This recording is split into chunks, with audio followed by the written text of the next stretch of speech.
Hello everyone, कैसे हैं आप सभी लोग। आशा है कि आप लोग बहुत अच्छे होंगे। आज 28 मार्च और 28 मार्च साल 2025 के हरियाणा करंट अफेयर इस वीडियो में हम पढ़ने वाले हैं। आइए सेशन की करते हैं शुरुआत। आप सभी प्यारे बच्चों को राधे राधे। आप अगर हरियाणा जीके की तैयारी कर रहे हैं तो आप लोग इस किताब को ले सकते हैं। आप एग्जाम कार्ड पे जाके या अमेजोन फ्लिपकार्ट पे लिंक आपको डिस्क्रिप्शन बॉक्स में दे रखा है। संपूर्ण बैच की आप तैयारी कर सकते हैं। इस बैच को आप ले सकते हैं स्टार IQ एप्लीकेशन पे जाके। कल इस बैच में क्लास नहीं हो पाई थी क्योंकि कुछ सर्वर अपडेशन चल रहे थे तो करके। तो आपको आगे आज के दिन में जो है ना वो क्लासेस मिल जाएंगी, अपडेट हो जाएंगी, ठीक है। भारत के पहले संविधान संग्रहालय first constitution museum of India है, इसका उद्घाटन कहाँ किया गया? तो इसका उद्घाटन जो है ना किया गया सोनीपत हरियाणा के अंदर जो है किया गया है। यानी कि ऑप्शन नंबर सी जो है इस सवाल का हमारा वो बिल्कुल ठीक रहेगा। ये किसने किया सर? ओम बिरला जी ने किया है ये, ठीक है ना। ये किसने किया? ओम बिरला जी ने किया है, ये ध्यान रखना आपको। और ओम बिरला जी जो है हमारे भारत के 18वीं लोकसभा के अध्यक्ष है। 17वीं लोकसभा के अध्यक्ष भी यही थे। 18वीं लोकसभा जो है हमारी उसके अध्यक्ष भी आप ही हैं, लगातार दूसरी बार बने हैं। वैसे पहले लोकसभा अध्यक्ष कौन थे? वो थे GV मावलंकर, गणेश वासुदेव मावलंकर। और पहली महिला कौन थी? पहली महिला थी मीरा कुमार, ठीक है ना, मीरा कुमार। ध्यान रखना, मीरा कुमार सबसे पहली महिला थी।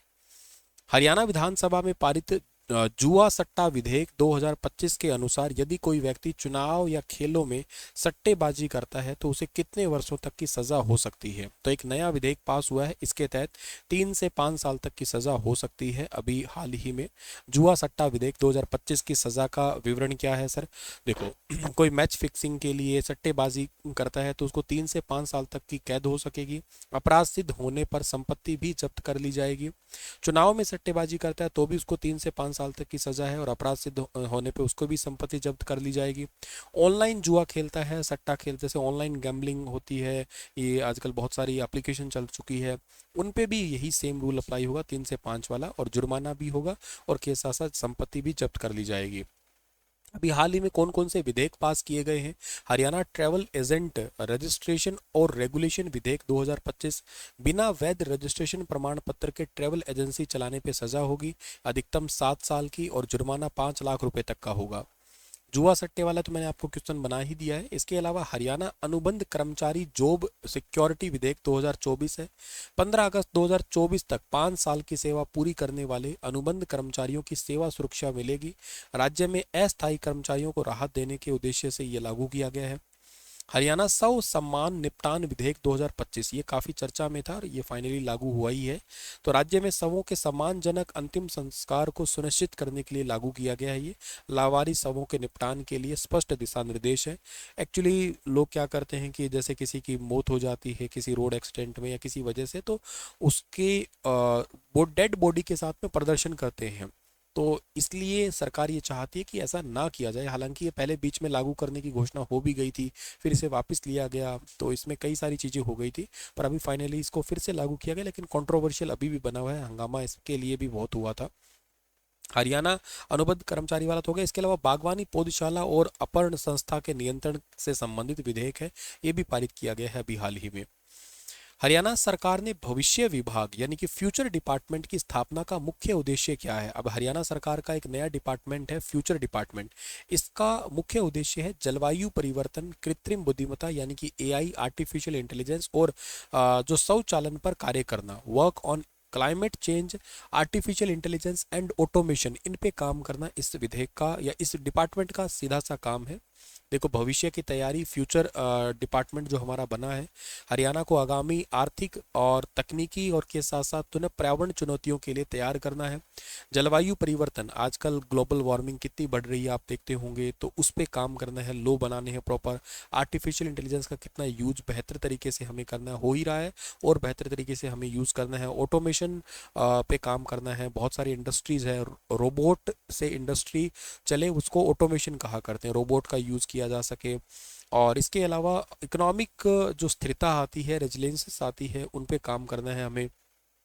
हरियाणा का एक नया एआई मिशन भी है। इसके लिए वर्ल्ड बैंक ने 474 करोड़ रुपए की सहायता मिलेगी। वर्ल्ड बैंक से हमें गुरुग्राम और पंचकुला में एआई एक्सेलेंस सेंटर है, ये स्थापित किए जाएंगे। इसके अलावा हरियाणा का बजट 2025-26 में और कुछ, जैसे एक तो पॉइंट इंपॉर्टेंट है, ये पिछले बजट से हमारा इस बार का कितना परसेंटेज ज़्यादा था। तो पिछले बजट से इस बार का जो हमारा बजट ज़्यादा था ना, वो टोटल कितना था, 13.7% का ज़्यादा बजट था पिछली बार से। और इस बार का बजट हमारा 205.17 करोड़ जो है ना, इस बार का टोटल हमारा बजट था ये वाला। और इसके अलावा जो है ना, महिला सशक्तिकरण यानी कि वुमेन एम्पावरमेंट की बात करें तो आप ये तो बात अच्छे से याद कर ही चुके हैं कि महिलाओं को प्रति महीना 2100 रुपये की वित्तीय सहायता दी जाएगी। 5000 करोड़ रुपए जो है ना, इसके लिए अलॉट किए गए हैं। रोजगार और व्यवसाय मतलब एम्प्लॉयमेंट और के साथ साथ बिजनेस के लिए सरकार ने क्या किया है, तो मिशन हरियाणा 2047 के तहत 50 लाख युवाओं को रोजगार देने का टारगेट रखा है सरकार ने। स्टार्टअप योजना भी स्टार्ट की है। इसके लिए जो निजी निवेशक है, मतलब जो प्राइवेट इन्वेस्टर हैं, उनको 2000 करोड़ का फंड ऑफ फंड्स बनाने के लिए प्रोत्साहित किया जाएगा, जिससे ज़्यादा से ज़्यादा प्राइवेट फंड सेटअप किया जाए, प्राइवेट इंडस्ट्री सेटअप हो सके और उसके अंदर जो है ना, क्या होगा कि युवाओं को रोजगार मिल पाएगा। ड्रग प्रिवेंशन इनिशिएटिव है, यानी कि मादक द्रव्यों की रोकथाम संकल्प प्राधिकरण। नशीली दवाओं की लत से निपटने के लिए एक नया प्राधिकरण स्थापित किया जाएगा। 10 करोड़ की प्रारंभिक निधि है, वो आवंटित की गई है इसके लिए। एक चक्रव्यूह द एस्केप करके मैंने आपको बीते दिन के करंट अफेयर क्लास में पढ़ाया होगा, आपको याद होगा, और वो एचएसएससी के सवाल में पूछा भी जा चुका था। एक हरियाणा नारकोटिक्स ब्यूरो के द्वारा उसको स्टार्ट किया गया था। फिस्कल डिसिप्लिन के बारे में बात करते हैं तो राजकोषीय घाटा, देखो ये जितना कम हो उतना ही अच्छी बात है। राजकोषीय घाटा 2014-15 में 1.90 था, जो 2024-25 में घट के 1.47 हो गया है।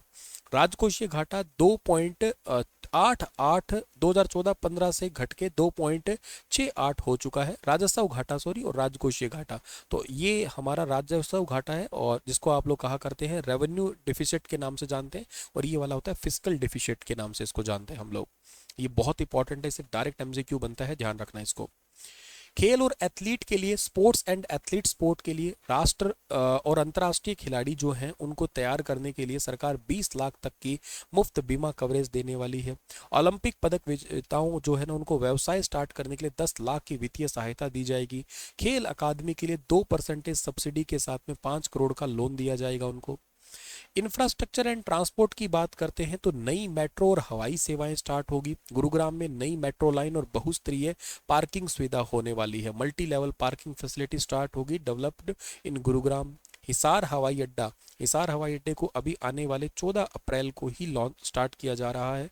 भारत के प्रधानमंत्री जी यहाँ पे आ रहे हैं। एक यमुनानगर में 800 मेगावाट का थर्मल प्लांट का उद्घाटन होगा, एक यहाँ पे होगा, और यहाँ से अयोध्या, जयपुर, चंडीगढ़, अहमदाबाद, जम्मू के लिए उड़ान है वो स्टार्ट की जाएगी। एग्रीकल्चर एंड रूरल इकोनॉमी के लिए बात करते हैं तो किसानों के लिए विशेष योजनाएं हैं कि महिला डेयरी किसानों को 1 लाख तक का ब्याज मुक्त ऋण मिलेगा। नई बागवानी नीति लागू की जाएगी। हिसार में एयर कार्गो सुविधा विकसित की जाएगी। इसके लिए ऑलरेडी यूएसए के साथ में एमओयू हो चुका है, मेमोरेंडम ऑफ अंडरस्टैंडिंग। गो अभ्यारण्य, हर जिले में गो अभ्यारण्य बनाए जाएंगे, और देसी गाय की खरीद पे लगभग 30,000 रुपए तक जो है ना सरकार देगी। कल्पना चावला छात्रवृत्ति योजना, एजुकेशन से रिलेटेड ये है। विज्ञान, साइंस एंड टेक्नोलॉजी में पढ़ाई कर रही महिला छात्राओं को 1 लाख रुपए तक सालाना स्कॉलरशिप दी जाएगी। मिशन 2047 हरियाणा में आर्थिक वृद्धि और जीएसडीपी का टारगेट रखा है। हरियाणा के सकल घरेलू उत्पाद जीएसडीपी को 1 ट्रिलियन डॉलर तक बढ़ाने का टारगेट रखा है। One of the most important question. इसके अलावा आप लोगों को और क्या याद रखना है, जीएसडीपी को 4,37,145 करोड़ 2014-15 से बढ़कर 12,13,951 करोड़ रुपए, ये भी बहुत अच्छा सवाल है। प्रति व्यक्ति आय, डायरेक्ट क्वेश्चन बना था इससे, 2014-15 में 1,47,382 थी, जो 24-25 में बढ़कर 3,53,182 हो चुकी है। वेरी वेरी इंपॉर्टेंट ये भी। तो आपको ओवरऑल बजट की यही चीज़ें याद रखनी है। टोटल बजट कितना था, फ्यूचर डिपार्टमेंट बता दिया मैंने, एआई मिशन के बारे में बता दिया, गुरुग्राम और पंचकुला, लाडो लक्ष्मी योजना, रोजगार सर्जन एम्प्लॉयमेंट जनरेशन के बारे में हो गया, 50 लाख युवाओं को रोजगार दिया जाएगा। मादक पदार्थों पर रोक के लिए संकल्प नाम का एक नया डिपार्टमेंट सेटअप किया जाएगा। फिजिकल, अगर आप लोग डिसिप्लिन चेक करते हैं तो इसके अंदर हमारा जो रेवेन्यू डिफिसिट है उसके बारे में हमने बात की है, जो अभी हमारा 1.47 हो गया है। फिजिकल डिफिसिट के बारे में बात करते हैं तो 2.68% परसेंटेज है। और स्पोर्ट फॉर एथलीट्स के लिए जो है वो 2% सब्सिडी के साथ 5 करोड़ का उनको लोन दिया जाएगा और 10 लाख रुपए तक की सहायता मिलेगी अगर खुद का कोई स्टार्टअप स्टार्ट करते हैं तो, और 20 लाख रुपए तक का एक मुफ्त बीमा कवरेज भी मिलेगा। इंफ्रास्ट्रक्चर पे गुरुग्राम में नई मेट्रो लाइन बनेगी, मल्टी मॉडल मल्टी लेवल की एक पार्किंग सिस्टम है वो भी बनेगा। एग्रीकल्चर में महिला डेयरी किसानों को 1 लाख रुपए तक का ब्याज मुक्त ऋण मिलेगा। गो अभ्यारण्य, हर जिले के अंदर गो अभ्यारण्य बनेंगे, मतलब काउ सेंचुरीज बनेगी। एजुकेशन में कल्पना चावला जो स्कॉलरशिप योजना है इसके तहत साइंस एंड इंजीनियरिंग में पढ़ने वाली लड़कियों को 1 लाख रुपए तक की सालाना स्कॉलरशिप होगी। स्टार्टअप को भी बढ़ावा दिया जाएगा, फंड ऑफ फंड स्टार्टअप किया जाएगा 2000 करोड़ का। मिशन 2047 के चलते हुए हमारा जो जीएसडीपी है वो काफ़ी $1 ट्रिलियन तक बढ़ाने का टारगेट है। प्रति व्यक्ति आय बढ़ के जो है ना अभी अच्छी हो चुकी है हरियाणा की, ये भी एक पॉजिटिव पॉइंट है हरियाणा का, 3,53,182 हो चुकी है। सो आपको ये ओवरऑल सारे पॉइंट्स है ये याद कर लेने हैं। इनका पीडीएफ आप लोगों को मिल जाएगा कहाँ पे, अपना स्टार IQ एप्लीकेशन पे जो संपूर्ण बैच चल रहा है ना CET के लिए, अगर आपने नहीं लिया उस बैच को तो ले लीजिएगा, वहाँ पे आपको इसका कंप्लीट पीडीएफ भी मिल जाएगा।